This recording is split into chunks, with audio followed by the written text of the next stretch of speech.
Hello guys! Ito ang ating homemade pastillas. Gawa lang ito sa milk powder and condensed. 1 cup of milk powder and 3/4 of condensed. Mash mo lang siya hanggang maging smooth na at hindi dumidikit sa iyong kamay or gloves. Pag ganito ang texture, hindi pa yan pwede kasi dumidikit pa siya sa gloves mo. Kailangan mo pa siyang i-mash. Ayan. Pero pag ganyan, looks oily, pwede na siyang i-mash.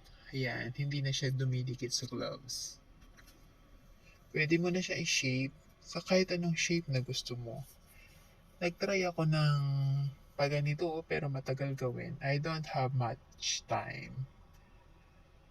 So, binago ko siya. Ginawa ko shape ng bilog para mas mabilis.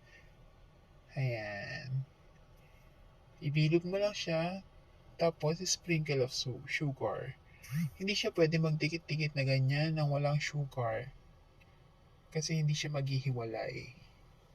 Buti pa ang pastillas, hindi hinihiwalayan. Ayan. Pag may sugar siya, hindi siya magdidikit-dikit.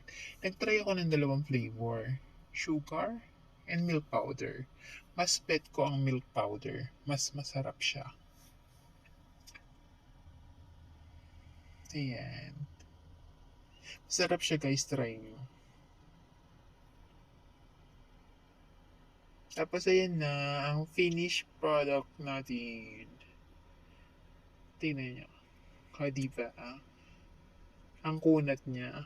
And so yummy. Thank you guys for watching.